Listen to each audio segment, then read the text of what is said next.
Guys, we may or may not be live on YouTube. I don't know. Whoa! Yeah. Let me refresh Comic Historian on YouTube. It's starting. Stream health is good. We're going live. I don't know.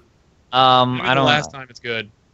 For some reason, stream health is always like, what? Oh, I'm live. Like it's We're live. We're live over here, guys. All right, okay. So that means that we are officially going to launch the show. We are going to do the first episode of The Pull. That is what we're calling it. For no reason in particular. If you want to guess reasons, that's entirely up to you. But we're also calling What's that title again? This Week in Comics. This is going to be the return of the review show that I used to host on Comic Historian. Now, on Comic Historian, the way we did it was I would have a person who didn't read comic books join me, and we would discuss various comic books. Normally, only the ones that we really enjoyed. Sometimes we'd have some bad comments, but whatever it is. The problem with that concept is that the person who didn't read comic books started reading comic books, which makes the entire premise of the show not valid. So I decided that combined with the fact that I'm never home on New Comic Book Day, that we can do this show from Twitch, and we can stream it live every Thursday. And I can do it with myself and my dear friends Sal from Comic Pop and my dear friend Joel from Caped Joel. And to keep that role of someone who doesn't read comic books, I would bring in various YouTube friends that I've met. Today's guest is Dave from Dave Control. This is where you'll introduce yourself, Dave. So as you might have noticed, Benny didn't list me as one of his good friends. I think that's important to note right off of the bat. Very important if you're paying attention. But yeah, my name is Dave. I go by Dave Control on YouTube. I'm mainly known for Dark Souls content and a lot of gaming-related content. So gaming comedy retrospectives, but Souls, especially with Dark Souls 3 coming out, is my main, what people know me for. And as Benny said, I like comics. I've always been more of a manga reader, though. Like, Berserk is my jam. But yeah, I don't know. I read X-Men back when I was a kid. So that's why he pulled me. He was like, "You got to read some comics, man." Right. So I did that. The purpose is having the person who doesn't read comic books allows you to get that outsider perspective, because the people who do read comics come to expect certain things, and we accept certain things, and some things don't work. So your job is to poke holes as to why this doesn't work for people trying to read comics. I got a hot pincer, and I'm ready to poke some holes. Nice. All right, so like I said, if you guys want to follow up on any of the hosts today, if you're watching this on Twitch or YouTube, you probably know who I am, considering I run both those channels. But Sal is over at Comic Pop, Joel is at Caped Joel, and Dave is at Dave Control. If you're looking for great Dark Souls 3 content, that will be the guy to go check out, Dave Control. There, I give you like that plug. I appreciate that. Yeah, that's good. All right, guys. So now that we've gone over what this show is, who everyone is, we're going to start by telling you about every comic book that came out this week. We're going to rotate who says what, and we're going to talk about it, and that's the point of the next portion of our show. We're going to tell you about all of them. Then we're going to pick some core issues, and we're going to talk about those more in depth. Those are the ones that we had time to read before today's episode. So moving over to that, we've got, I'm going to kick it off with, we've got 5,000 kilometers per second. All new classic Canuck, Captain Canuck. That's the Canadian superhero for you, Joel.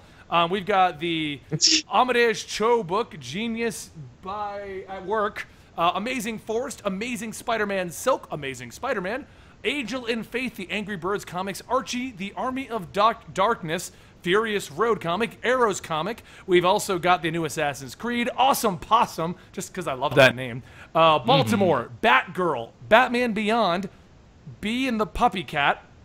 I had to say the name of that one. Bigfoot and the Sword of the something. I can't read the rest of that name. Black Ham, Black Panther the Complete Collection, Black Prism, Black Widow, Blacklist.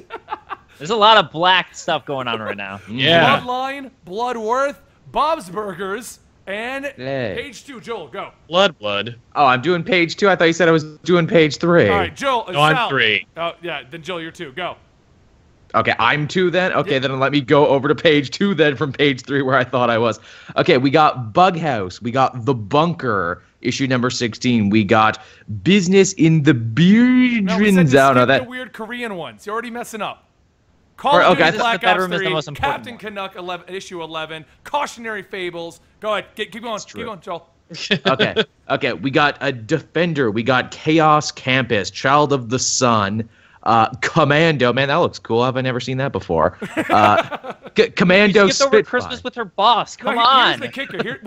He did Christmas with her boss. Here's the kicker, though. That's Commander issue 4,903. I didn't know any comic had gotten that high. Yeah. Apparently it did. And there's a bunch of Commando comics. Contest of Champions, issue number 7. Hey, finally something I recognize. The Cowboy Gauntlet. Cyrus Perkins. Dave. Oh, hey, there's a comic called Dave, but it's spelled out with letters and That's numbers. how you spell my name, too. So That's cool. Did you spell your name Nice. Dave with a 4 There and you 2? go. Yep. Punisher, Daredevil, The Seventh Circle. That's issue 3 of the digital that's going on right now. Dark Corridor, The Darkness. Hey, another one I kind of recognize. Deadpool, number 9. I'm excited for that one. Defendu, Detective Comics, number 51. Deus Ex, issue number 2. Oh, that's cool. Just in time for the new game. They got a new comic. You think it's convenient, huh? The game was actually bumped, though. It got pushed back. Oh, yeah, it did Oh, too. It did too. We got Doctor Who, bunch of Doctor Who comics this week. Dragonlance, that's some D&D stuff for you guys. Dreamin' Eagles, Eagle the Original. Man, a lot of Eagle books too. What's up with this? Yeah. Blood, Elf Black, Lord- and Eagles. Yeah, Elf Lord Reborn, Empress, Escape from New York, issue number 16. Dude, there's an Escape from New York comic? How did I not know about that? Man. I love how apparently this is the first time that you guys have ever gone through the entire comicsology. I think it might be. Yeah, I just do Marvel and DC. I don't even know there's other comics out there. Exodus, The Life After, Experiment, Family Pets, The Fix. Ooh, okay, I kind of know what that one's about. Fourth Grade Confidential. That's just a funny title. And The Frank Book. All right, and I want to Sal, just talk take about page what the 3. covers make me think they're about. Yeah. No. Oh, and for the record, those of you guys wondering why it says buy instantly and some of them say read, those are the ones I bought. The ones that say read. With page 3, we've got G.I. Joe, a real American hero, number 227, which is amazing that they're going that far. Green Arrow, number 51. Green Lantern, number 51. We're going almost one more issue left for all these books. Yeah. Grim Fairy Tales, number 121. Grim Fairy Tales, Tales of Steampunk, number 2. We've got Harley Quinn and the Suicide Squad, number 1. We're also got, let's see, skipping a few things that we don't need to do. Hero Cats, number 10, which is a... You read Hero Cats, but not Grizzly Shark. Yeah, we're going to skip Or a couple Hero. that nobody wants to hear about. Hero Cats! Hero Cats and Hero Cats Midnight. Heroes Godsend, number 2. Houndstooth, number 2. The Infinity Entity, number 4 of 4. The Invincible Iron Man, is it all new, all different? That's the all new, all different. Volume book came 1. out. That's what that is. And the brand new, and on this episode, Invincible Iron Man number 9, or number 8 rather. The Justice League: The Dark Side War. Wait, hold on. Special. Hold on. I'm going to go back to one that we probably should have skipped, but Jesus Christ Demon Slayer issue 3 came out. I Putting deliberately that out there. But you know what? You're right. I probably should have Why would you included skip that? it. Jesus Christ Demon Slayer number 3. I'm surprised it's gone He's that busy, far. Jesus. Yeah, and as I said, the Justice League: Dark Side War issue number 1. It's just a special one-shot or mini series that's being spun out of it. Just Another Sheep and Cat's Pride, for those wondering. Yeah, and that's it for page 3. All right, Dave, you want to take You page skipping 4? Kadoja? Okay, I got page 4. All right, so LL-3, Iraq. You got Lone Wolf 2100. Looney Tunes has a comic. Narune Toke. I don't know if I'm pronouncing that right. That's probably Rune. Just I don't know why I went Japanese with that. Lost Angels. Mage Incorporated. Maintenance. Manifest. Marie of the Dragons. There's a whole bunch of those. Avengers. Civil War. So obviously makes sense they're doing some Civil War. Midnighter. The Mighty Zodiac. We got some Mighty Power Rangers. An amazing Korean one called A Mistake, a Prince, and a Pregnancy. That one's... Oh no! Oh no! A Mistake, Miss Fury.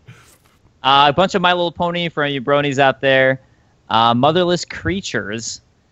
I cannot read this one because the text was really poorly created for Nailbiter.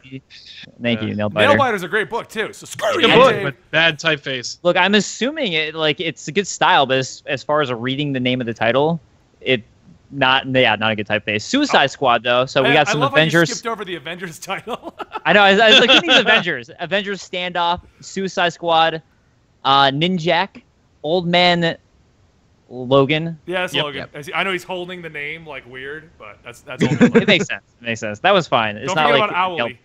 Owly. That one's super Oh, yeah, important. Owly. Penguins. It's Madagascar. Oh, it is the Past- Penguins of Madagascar. Past the Lost Mountain. That one actually looks pretty cool to me. Green Archers. Pink Panther has a bunch of comics this week. The Pitiful Human Lizard. Poe Dameron for Star Paul Wars. Dameron, So yeah, this from is the Star Wars movie. comic.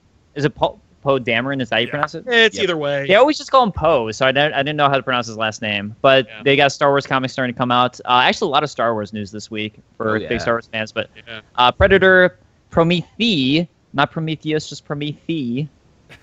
All right, and then I'll take over at page 5. We're almost done, guys. For those of you guys who are like, oh, just get to the good stuff. We've got the Prophet Earth War, Providence, the Question of Promise, Rachel Rising, the regular show, the something called Replica, which is a bunch of naked dudes on the cover. So if you want that, there you go. We got Rogues, we got Rough Riders, we got Rubberman. That sounds like me in the evenings. We got the Saints, we got Scarlet Witch, we got Shaman. We got Shepherd, Sheriff of Babylon, Sherlock Holmes, Slingers, Snake Pit Volume 3, So Cute the Corgi. I kind of want to read that. Yeah, that actually is adorable. Yeah, we got the Sonic Digest, the Sorcery 101, Spanish Marriage. Screw it, I'll just read it. We got Spider Man. We got Spider Man 2099. We got Spider Women Alpha. We got Stalker, Star Trek, Steven Universe. That looks like fun. That's a cool cover art. Nice. It is. Stillborn, the First Zombie, The World of Steve Ditko. Oh no, don't read that. Stirring Divers. I don't. Sultan's Choice. What is with these Korean books this week? Why are they all the same too? Every big single week. one of them is a cheesy romance novel. It is, Every yeah. one Real. of them. We got Superman number 51. This begins the beginning of the end for Superman. We'll talk more about that when we get into it. We've got Superman, the Coming of the Supermen. We got Supreme Team, Survivors Club. Survivors Club is really cool. It's about a video game that kills people. We're not going to talk about it later, so I'm telling you now. It's about a video game that kills people, and like the survivors of that have come together to try and stop it. Didn't they make a Frankie Muniz I like movie that. I want about to read that? that one actually. Yeah, no, it's really cool. Swamp Thing, Teenage Mutant Ninja Turtles Adventures, Telepathic, The Baby Bargain. What? Man, we need to do a whole spin-off podcast that's just these On weird just the Korean. stuff we These skipped, Korean ones yeah. are great. The Think Tank, and I'll go ahead and do it at page 6 because it probably doesn't have a lot on it. The Three Stooges, 3 Times a Bride, Ultimatum Miriam, and Unbuttoned Her Maverick Boss.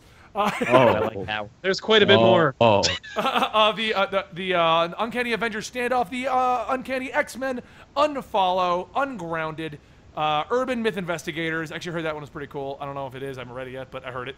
Vampirella, Victory City, Vision, The Walking Dead, Washington Year 1, Wedding on the White Sands, and then Wedding Date with the Best Man. Those might go together. That might be a tie-in event. yeah, they kind of seem that way, don't they? The Wicked and the Divine are getting what appears to be an omnibus this week. All of the issues. So that's kind of cool. Oh, nice. And then issue 18 to come out. The Woods, The Wrong Girl, The X-Files, Season 11, The X-Files, Season 11, Volume 1. Are you? And then Zombie Proof.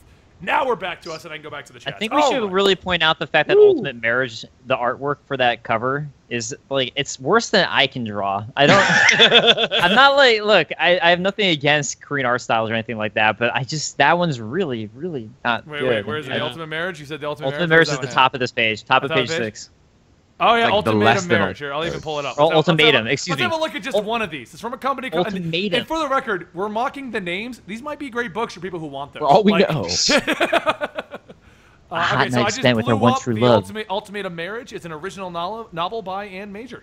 Oh, The interior art looks just like a manga, so it's probably just like a love story manga. That's probably all it is. that's a really threatening title. Interior art The is better Ultimatum. than the cover art. That's No, not. it is. Yeah, the interior would art is a you lot do better that? than the cover art. I'll give you that, yeah. Yeah. All right, so anyway, back to the show. Welcome to the show, everybody. Where we're just looking at manga. Yeah. And mocking it mercilessly. This concludes the Korean manga portion of the show. Yeah. The Korean manga, yeah. All right, guys. So now, because we're doing our review show, we're moving on. We got to keep it moving. We don't want to sit here and just waste time naming every single book that came out, which is what we just did.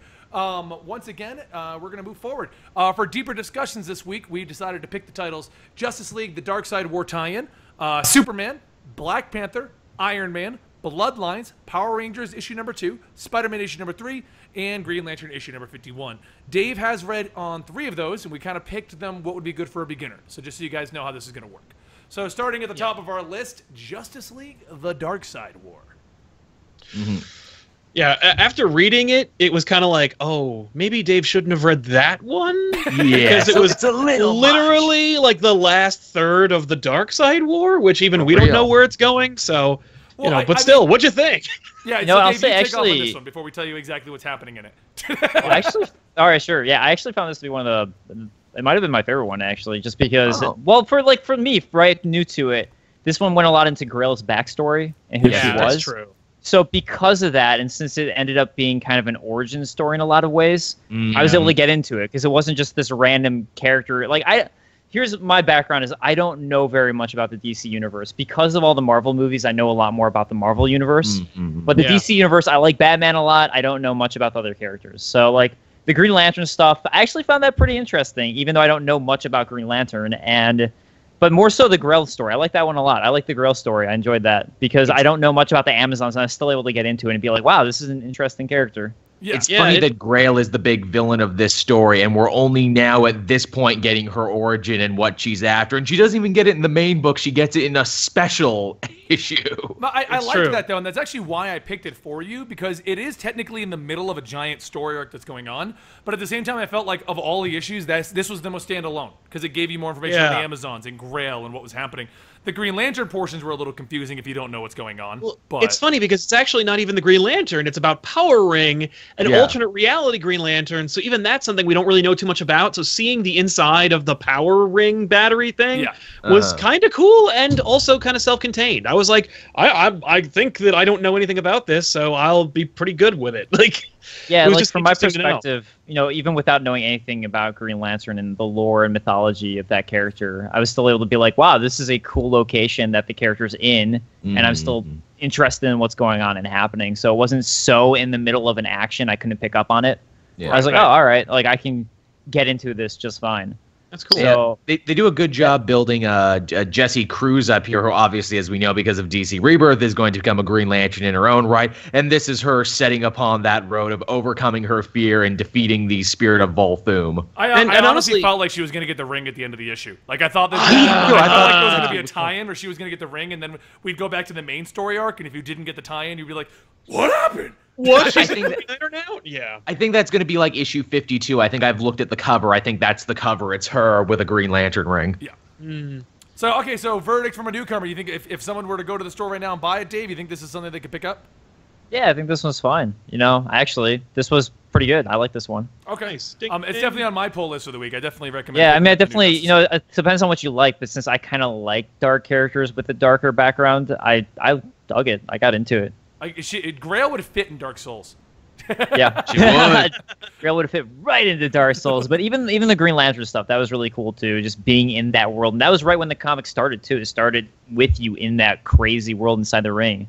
So, yeah, I thought it was good. All right. And what do you guys think? I mean, my opinions get it, but I dug it. Grail needs to be like a major player in the upcoming DC Rebirth. Like after DC Rebirth, I hope that Grail becomes like a real, like a mainstay character. I want to see. They do make her.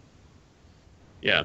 They do make her like a great dark mirror to Wonder Woman, which I appreciate because I don't think Wonder Woman really has that type of character, and I kind of like that's like, hey, I'm also the daughter of Darkseid on top of it all. It's kind of hard for Wonder Woman because like the one that everyone thinks of is Cheetah, and it's like that sucks. Like an overglorified cosplaying furry is not the most intimidating villain, so it's like wouldn't it be cool to have like I have anti-Darkseid? questions about Cheetah's anatomy that we can go over later when we're not live. Right? But This is Well, good. now- This is Here's the good. thing that I It's didn't know cool. though. So going into this, just reading this as a one-off, right? Like I didn't have any background, and because they gave this big story on Grail, I'm actually surprised, as you guys are saying, that this was so late in the story. Yep. Because for me, this is what automatically drew me into caring about this character. And I don't know if I would have cared about her as a villain if I didn't know this. Because I was like, oh wow, look at her really messed up background and why she is the way she is. yeah. Yeah, I can say honestly, I did not care much about Grail until now. But Yeah, now I I kind definitely of. gave more behind her because in the comics she was like, "Why is Grail doing the Darkseid War? It doesn't make any sense. And, we don't know who she and is." why do we care? Like, Yeah. why should we care? So Yeah. okay, who else here read Superman 51, the new 52 Superman arc? You did? Okay. So, Yo. New 52 Superman, I honestly, if you had watched our DC Rebirth podcast on the Twitch channel, or if you watched it over on Comic Pop where it got posted afterwards, we had a lot of theories as to who they're saying is going to die in DC Rebirth. They're saying someone will. The big theory I was kind of toting is that New 52 Superman was going to die. And I don't even consider this a spoiler because it's literally on the first page. First page. Superman says, "I'm dying."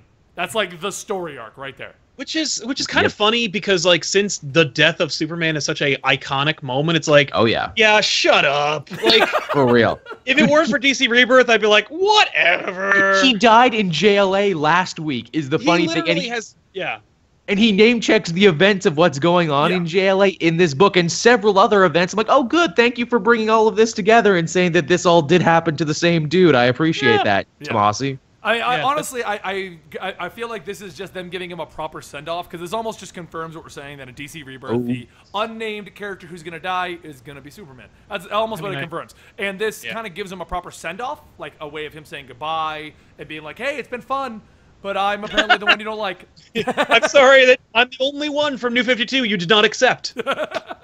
It's hilarious for me. This was my first New 52 Superman book that I willingly picked up that wasn't part of a tie-in or an event, although that's technically not true because it's a kickoff to its own event.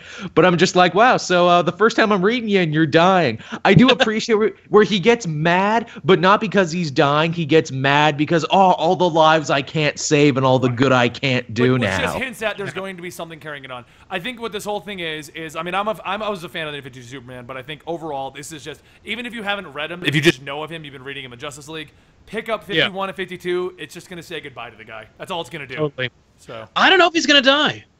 Well, even if he's not, I'm assuming he's still going to die in Rebirth because we've seen nothing about him afterwards. No, I mean, like, I think he's going to become Clark Kent. I think he's going to lose his powers and be a Clark Kent person. Like, because there's a bunch of Superman running around by the looks of it. There's like a solar flare Superman who, for a second, I'm like, is that Electric Red Superman? Where did he come from? I don't know.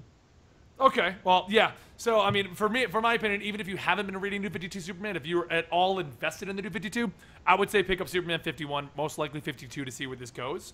It's a good jumping on point. Yeah, which is sad because now it's going to be 51, 52, number 1. That's right. Stop at 50, from my opinion.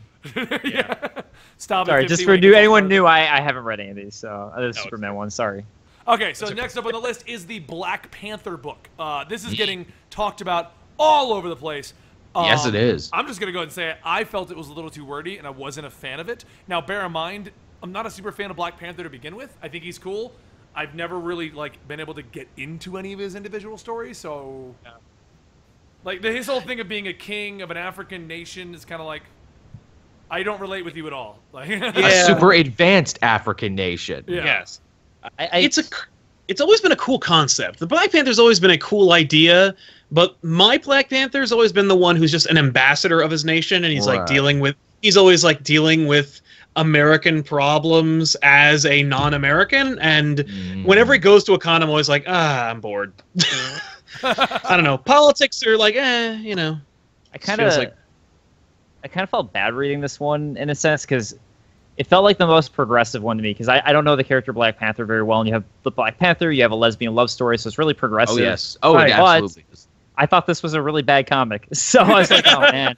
I just don't like this at all. To put it into perspective, the guy who wrote this, Ta-Nehisi Coates, he was a journalist for The Atlantic. He's been on The Daily Show. He's been on The Colbert Report. A very literary man who has written leather-bound books and other things. This is his first comic, and yes, it's a very literary reading comic. Like just the words he uses and the sentence structure, where it's like, oh, I'm reading a book, not a comic book. I feel like this story would have been better as one of those books. Like they've released books about superheroes before, Marvel has, and I feel like this would have fit very well with that or a direct-to-graphic novel. Because just when I was like, all right, I'm getting a grasp on it, I guess I'm starting to read it. They're like, and to be continued. I'm like, that was a bad stopping point. Yeah, I'm just starting to get into this, and now you're done. and then you got the Secret War stuff you got to deal with, and that is that in the beginning of Hickman's run, Wakanda wasn't doing good. It was ravaged. It was almost on its last legs. And now, because of Secret Wars, Black Panther and Wakanda have actually seemed to thrive. They do make reference to the war that happened with Namor and Atlantis, which is cool. Yeah, Like it is. that for me, like I don't know, if you're gonna do a story about like a sovereign nation and its leader, like put him in war and give him a big thing to deal with. Like I don't know, I just think I Well, always he's think got that an was, uprising he's got to deal that's with. true. He's got the civil war going on. Oh, So what did you think then, Dave? I mean, you kind of gave your overall opinions of it, but if you were recommended to somebody, would you say go pick up Black Panther #1? Well, I mean, here's my issue with it, right? So this is the first issue of a comic, and as someone who hasn't read any comics before, this was the first one, or read that many comics, this was the first one I chose to read. Because I was like, cool, like this one I can probably get into. I don't have to worry about anything. And I just felt like it was incredibly confusing to me. I didn't know why people were doing a lot of the things they did. I thought the artwork, while the art was good, I didn't think the panels progressed very well. Like a lot of the times when the characters were in action, I had no idea how one panel led to the next. And I had to go back and forth and be like, what the hell just happened there? I couldn't follow it. And that really bothered me. And maybe in like the other comics, I didn't have that issue. So I was thinking like, is this just, because it was the first one I read. I was like, is this just me not being a comic reader? And like, I haven't read comics since I was a kid, really, other than, I read manga, but like other than like this style of comics in a long time, maybe it's just me. But reading the other comics, I was like, nah, this was really hard to follow for me. And they kept on bouncing between a lot of different things. I didn't completely get some of the motivation of the characters. Like the main king, why he jumped in the very beginning into the middle of everybody who was clinging at him, and I was like, why did he just do that? I don't understand. Especially right afterwards when he shot lightning at everyone. I was like, why? I don't get why you just did that and jumped into everybody. With that? yeah. So- Why did you open with the lightning? I guess I don't know. I like there are points where I was like, okay, that's pretty cool. Like I like the lesbian story. I liked when they broke out of prison, and that was interesting. I really like their suits and that how that goes on to them. The Wakandan Nightbird armor, which is like Vulture's armor, but 100 times cooler. Oh Yeah, like that I was- thought it was pretty cool. Some of the that designs was- they used in that were pretty cool. Oh, yeah. That was super badass. But for me, I found it confusing, and maybe that's just me. But it's hard for me to recommend it to someone just because I found the panels didn't progress very well.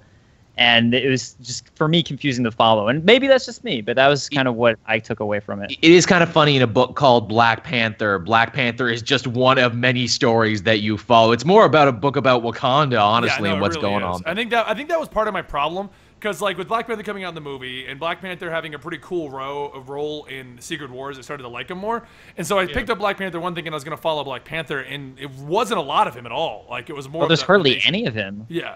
That's what I'm saying. It's a the little thing. surprised, and that's fine, right? Yeah, like you can have other characters that you follow. It doesn't have to be the main title character. But I was like, I left it feeling like I didn't know anything about Black Panther really, other than that he was the Orphan King. That was about all I got. I was like, okay, so which is people also don't like kind him. of weird. Him being the Orphan King. It's like, wait, so everything got put back good for you, T'Challa, and you're still kind of being an absentee king and an absentee leader and still hanging out in the necropolis with all the dead Black Panthers past. And then there's the stuff with his sister that I'm not going to lie, I had to Google. I'm like, oh, yeah, that's right. When he went away, his sister took over Wakanda for a little bit. That's right. And now she's gone, and now she's in stasis and everything. Okay, that's interesting, I guess. Yeah. Right, and they explained that at the very beginning in like that brief blurb of like, this is what's happened. In that very first page, they had that background. But since I didn't know the characters, it was still something where I was like, going back and forth between pages, trying to figure out exactly what was happening.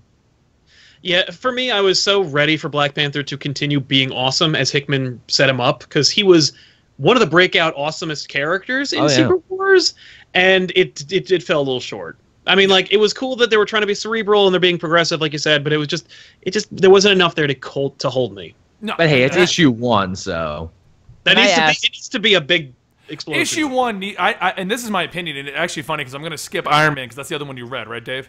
Yeah, that's the other one I So read. we're gonna do it in a minute because I don't want to do like the other one you read and then go like 5 others that you didn't read. Sure. Right. So we're gonna come back, but it's funny because the next one we're gonna go to, Bloodlines, I actually felt was a better #1 than Black Panther #1 because Black Panther #1 didn't give you any real information about T'Challa. You were trying to figure out Wakanda, a lot of characters. Bloodlines #1, first off have no idea where this book came from. Like there's no superheroes in it. There's no known characters. It's a DC book right before DC's kind of doing their rebirth thing. I have no idea where it came from. So I decided to read it, and I think I'm the only one that read this one so far. Did you guys, anybody touch on it? I read the old Bloodlines. I didn't read this issue yet. Okay. Well, this one, pretty much, it introduces the main character, explains what his situation is, what's going on. It does leave you in a cliffhanger of where the powers come from. But And he's a new character. right, after the whole book, I felt I got the character. I mean, it's not someone that I would normally relate with. He was a handicapped kid who was like possibly dealing with major issues. I'm like, all right, I don't know this at all, but I could totally relate to what's going on. And then he transformed. It was a great number one. I learned enough about enough characters in the situation, and I didn't question things. While in Black Panther, I feel like we were questioning a lot of things, and that's And the fact that we just talked this much about like what was going on in Black Panther tells me like maybe not the best jumping off point. Like I said, I feel like Black Panther would have been better in a book, or if they just released the graphic novel this is all a part of.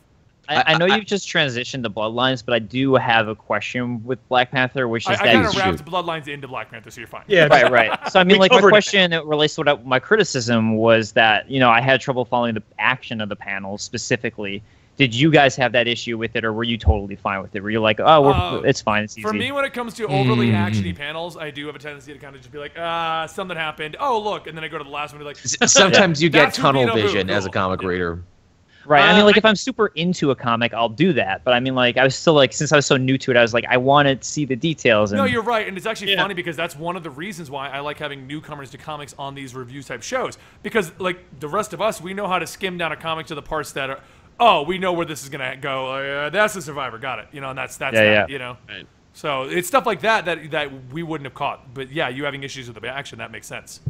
Yeah. Fresh pair of eyes with new insight. True. Yeah. Because some of us, if you've been reading comics for like 10 years, 15 years, you've seen every configuration of panels. You know how to follow. And like, by the way, like 30 years ago, sometimes they there's still a grid system, but sometimes they would put literal arrows at like in between panels, like you've got to look this way and then that way. Like now, I don't think you can get away with that anymore. I think you got to be able to follow the eye, and if you can't, like the reader's just going to reject it. Right. So basically, Black Panther rocky starting point. Issue 2 might be a better start, a better way. Once 1 and 2 and 3 are out, might be better to get into it. I think it shows a lot of potential. I like the new voice this Coates guy brings to comics because again, as comic fans, we can say too, we read a lot of books by a lot of the same people over and over again. I like they got a dude who's not a traditional comic book writer to do this. And, I mean, being his first comic book, he might take a few issues to kind of find his comic voice versus his news article voice. Yeah. I'm just saying. And just to end the other book I brought up since I'm the one that read it. Bloodlines is a great jumping off point for a storyline that I didn't even know existed, and I don't know where the hell's going. Just throwing that out there.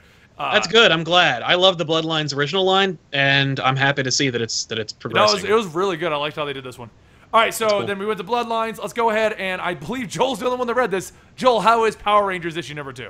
Yeah. So freaking cool, and that's not just my nostalgia talking. It's Kyle Higgins who did this book, and he really knows to like tickle that nostalgic rose-tinted glasses funny bone, but also take in interesting directions and do stuff they never did on the show, where it's like, hey, what if we saw what the Rangers' home life was like for a change? They have parents, right? And then to like... And then to have them offhandedly mention deeper, more interesting backstory where Kimberly's like, yeah, I went down to the juice bar to hang out with Jace. My parents are fighting about visitation again. And I'm like, whoa. What? Yeah. Oh, dude, it's more than that. Like Billy lives in a trailer park, apparently. And you're like, wait, what? So they're giving them realistic lives instead of like, hey, we're a bunch of rich kids who live in California. Yeah. It's Saved by the Bell in Japan. And they totally mention California is the funny thing. Like they lean right into that this story is happening in California. Scorpina was the villain in this one. You'll remember Scorpina because she was one of the only villains who came back more times than the other ones. Who didn't die. She has a cool sword fight with Tommy in the woods because this is taking place not long after the Green Ranger saga, and Rita wants the power coin back, and everything, and she's moving heaven and earth to get it back. And obviously, of course, if you know the series, she doesn't do it, but she's trying. They're gonna be setting it up so it's like Scorpina's gonna bang one of these Rangers. Oh, I'd be fine with that. Let me ask you this: are each individual issue of Mighty Morphin Power Rangers solo stories, or is it one big story? They are actually telling one long story from the 0 issue to this new issue number 2. It's all based on Tommy is the thing. So if you were a Green Ranger fan, you'll be happy. Anyone liked. It's the only one anyone can remember, and they liked him so much he came back 3 or 4 times in different colors. Okay, Power Rangers the white. That's the one I know. Tommy, the green one, or the white?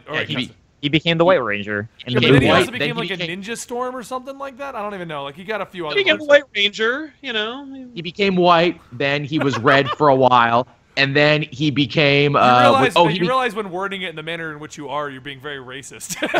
Yeah, I know. Actually, it sounds so more, much like that. It's even more racist that they made him the Red Ranger for a long year because he's like half Native American. All right, the actor who from played that him. point, Joel, would you recommend this to a new reader trying to jump into comic books? It's a real fan servicey comic, honestly. I love it to death because I was a fan and I'm already in. I don't know if you're just picking it up for the first time. Maybe after the new movie comes out and you want to read something instead of watching the show. What I dig about the comic is Kyle Higgins makes it on the page as cool as I remember it in my mind and not super cheesy like the show actually is when I go back and rewatch it. I could see that. It's true. All right, so moving on to the next topic here, because we're each going to do the ones we read solo, then we'll do the big one with Dave. Don't worry, Dave, you're going to be a part of this. Bye. Sal, how is Spider-Man number 3? I haven't read that one yet. Now, but for those of you who's wondering real quick, in case Sal doesn't cover it, he might. This Spider-Man's the one starring Miles Morales, right? Exactly. Okay. Spider-Man, adjectiveless Spider-Man is Miles Morales. Funny side note, if you guys watched my video on Monday, that was issues 1 and 2. So he's going to tell you issue 3. Yeah, let me tell you about issue 3. Miles is grounded. That's the book. Oh, man. Literally, Bendis is like, yeah, it's Peter Parker problems in a half African-American, half Hispanic Spider-Man character who is just a lovable schlub who just wants to do good, but he's 16 and he's afraid to slip in because he's too busy being Spider-Man. What's he gonna do? And it's just a fun story. It's drawn by Sarah Pichelli. It's written by Mario Michael Bendis. Fantastic book. Literally, the last 3 issues have been jumping on points. You can pick this issue up, read it, and you're good to go. Marvel also has this wonderful little habit of putting a context page before everything to kind of set you up in case you're not familiar with what's happening. But even if you didn't have it, you'd still be able to get on board. You're like, I get it. This kid's a superhero, and his grandma showed up to kick him in line. I can get that. Right. Also, you get guest appearances from Ms. Marvel, who's super fun and cool. Well, Ms. Marvel's but the book is also. Fun. She is fun and cool, but I like Bendis writing her.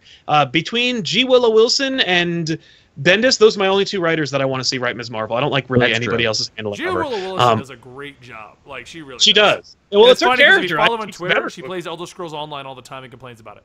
I know. That's great. One of my favorite tweets I ever got from her is I asked her, I'm like, okay, so if Kamala Khan was to play an RPG, what spec would she run? What class would she play? And she actually gave me a really well thought out answer back. So thank you, G. Willow Wilson. What was it? What was the response? What was it? It's like, she'd be more of a paladin is what she would be. She would like the attack damage, but she would also like to be a healer at the same time. And I'm like, that's a good answer. See, it'd be funny if you were like, she gave a really well thought out answer and she just goes paladin. It's just one word. Because it's thought out. That's all she had time for. Paladin, maybe mage. Characters. There's only a few of them. Also, Sarah Pichelli's art is unmatchable. It's fantastic. And by the way, Spider-Man does not appear in this book. He doesn't sling a web. He doesn't throw a punch. He's literally Miles Morales the whole book, and it's gripping and great looking. Fantastic. How very ultimate Spider-Man of Bendis. Very ultimate indeed. Exactly. Plays to its strengths. It really works out. So I recommend it. New readers definitely jumping on point. Totally. It's a great place. Jump on. Okay, jump on that. Jump on board, guys. All right, and I read Green Lantern number 51. I'm going to say right now, not a jumping on point at all. I can't imagine why. It opens up with the after. Well, no, because Superman 51's a jumping on point. Batman 51's supposed to be a jumping on point. Is it really? It's supposed to be. It's like an epilogue to everything, supposedly. It's not out, so. But Green Lantern 51 literally picks up where Green Lantern 47, 48, and 49 left off. Hal is now a physical, the embodiment of will, which I thought we did 20 years ago, but whatever. Everything's old is new again. I know. Yeah. So he becomes the embodiment of will, and then it goes away, which is the weird part. It goes away, and he flies. Are you saying? Huh? Are you saying his will won't? No, he turns into what looks like a construct, and he's like, oh, I'm the embodiment of willpower now. This is following his battle with Parallax in issue 50. So issue 50 felt like it was resolving the plot, and then this one picks up with, no, I'm the embodiment of will. You're like, oh what? I'm a ghost. I'm a force ghost. I'm ghostly Hal. He's going to haunt you for 3 nights. Yeah, exactly. So what ends up happening, without giving it too many spoilers, the first couple of pages are based on that, and then it goes to those supporting cast characters that were created for the DCU that were working with him, like the bandit guy and the scientist guy, and the rest of the comic is dealing with what's going on with them. So they're obviously going to be resolving it, and the whole catch line at the end of the whole thing. So just so you know, it even says a new era for Green Lantern, which I think they say every 5 issues. Right. But it sounds like it's carrying on the noble tradition of Jeff Johns just being like, Steam, like, I don't care how many retcons or to do, Green Lantern will continue to go in a straight line. Well, Which you have to respect, don't you? And This yet it's also the time. thing that scared me away from it in the New 52, where I'm just like, yeah, I don't know, man. You were saying, Dave? This time it's a new era. Last time, there was That era's no, over. no. This time though. But no, I mean, Sal's right. It continues what has been happening in it. So if you've been reading, it's a good issue. But I would definitely not recommend anyone to jump on at this point. If you're looking to jump on to Green Lantern, then at this point, wait for issue 1. I think it comes out in June. Like Yep. the new issue coming out in June. I think just wait for that at this point. Because 52 does not look like it's going to be any more jump-onable than 51. Yeah, they're not going to fix it up now. Yeah. It's a good story. Let me rephrase it. It's a good story what has been happening. Some people don't like Renegade Hal. I have been enjoying it, and I like where they're going with it. Just it's not a good jumping-on point. Does he still have the trench coat? He does still have the trench coat, but he got a haircut finally. Oh, So now he trench looks coats like- make you look cooler. Yeah, I like the trench coat. Sorry, Sal. That's a little old. Trench coats make every outfit look more awesome. Didn't you see Desert Batman from Batman v Superman? You know Yeah. what? You have a point there. So, okay, moving on to the last book that we're going to talk about today. It's the one that we all read. It's the latest issue of Invincible Iron Man. And before we get into this, I do want to apologize, Dave, because I told you, like, explicitly on the phone, hey, that it's a brand new arc, going to start brand new. It wasn't. It definitely was not.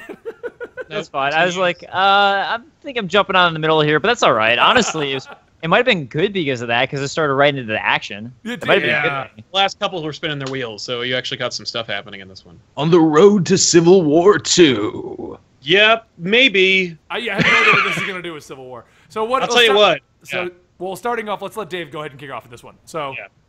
Yeah. Well, I think, Iron Man and Spider-Man are two really likable heroes, just personality-wise. So to have them bantering and playing off of each other for an entire comic is going to be inherently fun. So, and maybe that's my own bias, because like I said, I know the Marvel characters better than the DC characters, outside of Batman, who I know really well. But I was like, oh, cool, I can get into this right away. I know Iron Man, I know Spider-Man. It's fun watching them banter with each other. I got what was going on. And even though it was right in the middle of something happening, it was very easy to latch onto it and be like, okay, I'm into this. I see what's happening. I really like this one. I enjoyed it. Nice. I can't talk. Talking hard. I actually really enjoyed the banter between them, and I loved the excuse that Spider-Man might not sound like Spider-Man that Dan Slott's been writing. But he'd be like, Yeah. I'm a little jet-lagged. I'm a little loopy, so just go with it. Yeah. And then Brian Yeah. Michael Bendis poking fun at the changes Dan Slott's made. Like, yeah, my spider symbol glows green now. No idea why. Yeah.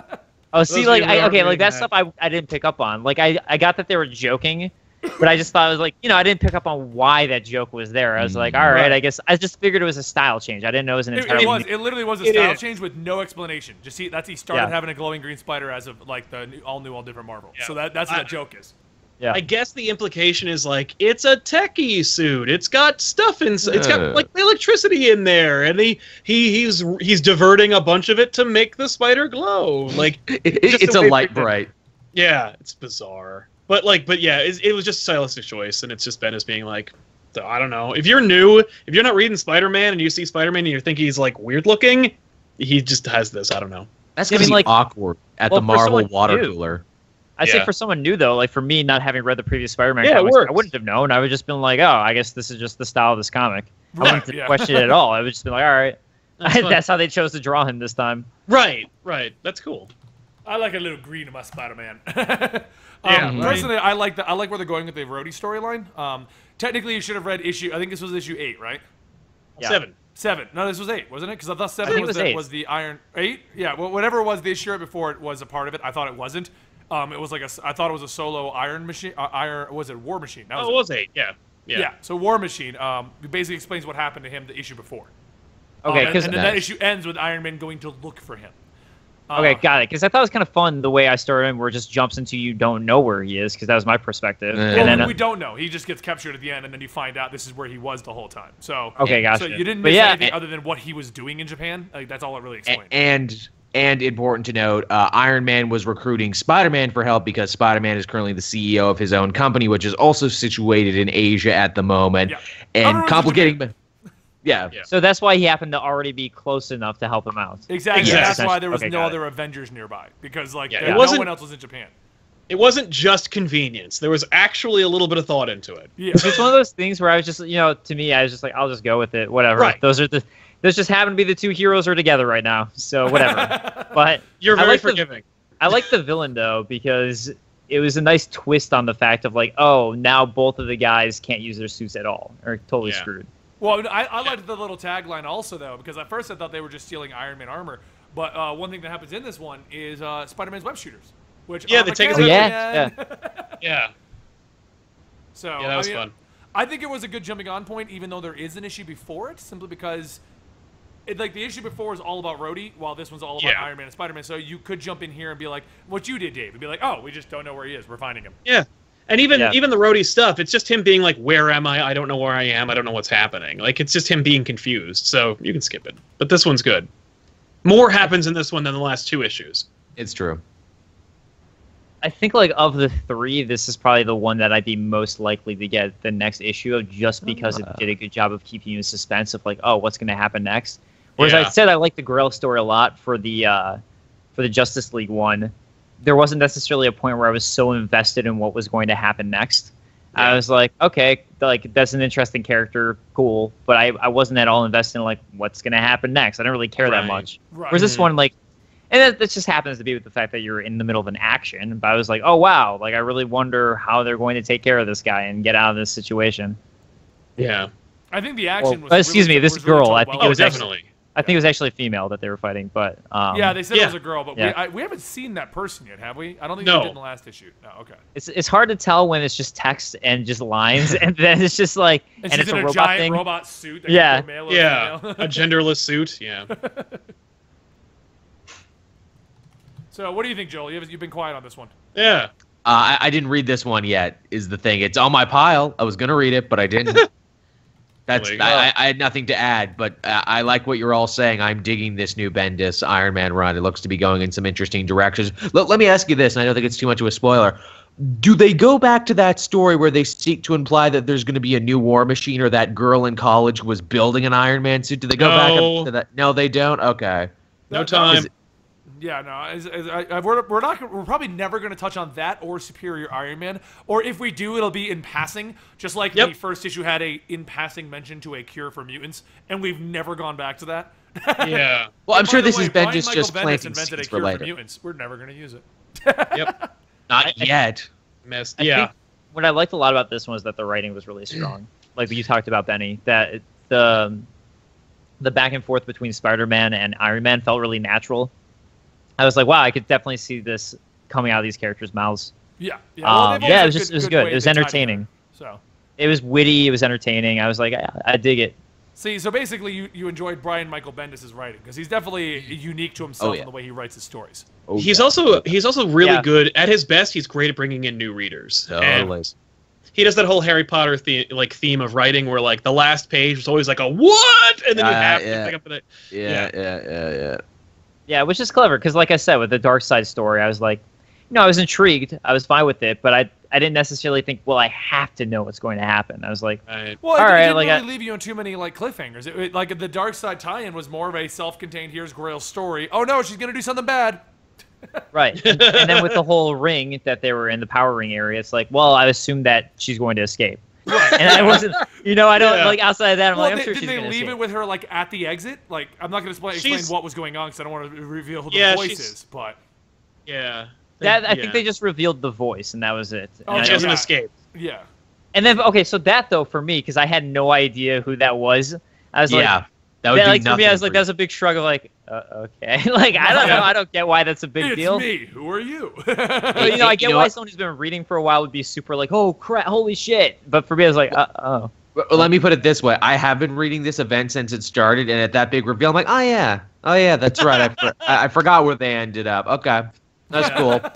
They're back in it now. That's good. All right, guys. Well, that wraps up the YouTube side of our review show. Now, the way this is going to work is every week I'm going to bring you guys highlights of these episodes. I may or may not leave this episode up here. I don't know, but you can always watch it on our SoundCloud, which Joel's going to set up as of today. He's learning this for the first time. Or you can watch it video on demand on our Twitch channel, which is twitch.tv/eligiblemonster. We're going to hang around a little bit longer over on the Twitch side, so if you click that link, you can go chat with us for another 10-15 minutes. We'll just kind of go over a few more comics, our opinions. We'll talk about Dark Souls 3 with Dave. But before we do leave on the YouTube side, because I'm not 100% sure what's going to happen to this video, I do want to thank Dave for joining us. Dave, thank you. You've been a really good sport. A lot of insight into your books. Like, I was kind of worried maybe you just wouldn't really have much to say, but you did a great job. Yeah, you know, I was just gonna not do my homework at all, like Joel, and not read Iron Man. I'm sorry, I'm sick. I can't give my report on Iron Man today. So why don't you take a few minutes to let everyone like, know about your channel before and your social media and all that stuff. So again, thank you so much for having me on. I'm Dave. I go by Dave Control on YouTube. You can look me at youtube.com/Dave Control Live is my handle. I do a lot of Dark Souls related content. Highly edited comedy gaming retrospectives and videos about games you need to know. Also Chronicles of Gaming, which is like a history of video game show. So a lot of gaming stuff if you're into gaming. And you can find me on Twitter at @TheDaveKlein. That is Klein. Why would you make your name on that? Doesn't work at all. I don't know. And Sal, go ahead and give yourself a little plug for the few people who probably don't know who you are. Right, if you don't know who I am, I'm Sal from Comic Pop. Go to comicpop.net and it'll take you to our YouTube channel because there's, you know, YouTube and names and stuff. So you go over there, check us out. We're talking about comics 5 days a week. We have a lot of great shows for the range from like 3 to 5 minutes to all the way up to about an hour. So there's something for everybody here on Comic Pop. Check it out. And Joel, you don't get one. No, go ahead. He's foiled again. Yeah, hey, I'm Joel, better known as Cape Joel. I do weekly reviews on my channel, all sorts of fun videos. I actually just hit 5K just recently on my solo channel, and I'm pretty proud about that. Yeah, I know that's nothing compared to you guys with huge channel numbers and everything, but it's important to me, damn it. 5K's a big number. Yeah. It's everyone was there at some point, and YouTube, 5,000 people fill up a movie theater. Is that their condescending way to say like good job? Oh, they get, Nice. when you get the plaque for the 100K, they send you a list of things that 100K is bigger than. Oh, really? Yeah, they do. I like that. It's kind of cool. Yeah. That's like that's my goal. I'm hoping by the end of the year I can get that. Nice. I'm not gonna rub it in, but I got 2 of them on the wall over there. Anyway. Yeah. But if you head over to screw this week, yourself. I'm doing a fun giveaway. I'm giving away some trades this week to celebrate 5K, and I'm also launching a Patreon at this time too. So definitely go over to my channel and check that out if you would be so kind. All right, guys, and that is our review show. Like I said, we're not 100% sure where it's going to go. It will always be on Twitch. We're not sure how we're going to handle it on the YouTube side, and I need you guys to let me know in the comments down below. Would you rather just see highlights of our favorite moments from the comic books? Would you rather us just stream this live every week over here and on the Twitch? What would you prefer? And for those of you guys asking, I'm on Team Iron Man for the new Civil War. But let me know what you guys want. We do want to do this. The reason we're doing it this way, for those of you guys wondering, is I travel a lot, and it's a lot easier to provide you a show that is on Skype, as opposed to trying to find time to go to the comic book store. This does not mean my old hosts, Jason and Dan, are never going to be here. It just means it allows me to fluidly kind of like bring in people and rotate the hosts around. So you always get differing opinions on your comics. So that's it for YouTube. Go join us over on Twitch for the next 15-20 minutes. If you guys want to chat with us more directly, we'll be doing a Q&A for all of us in general over there. I didn't tell anyone about this, so they're all just like, what the heck? But it's happening. Yeah, but it's happening. Now, will this all be part of the audio show, or will we be ending the audio portion of the podcast? No, we're going to end the audio portion too, because they got to go to Twitch if they want to see this live and ask questions. If they got to see it. So with that, everybody... All right, guys, we're ending the video portion on Comic Storian, and I'll see you next time right here at Comic Storian when I bring you Superman Unchained tomorrow. But go to twitch.tv/eligiblemonster so you can watch more right now. Yep, that'll work too.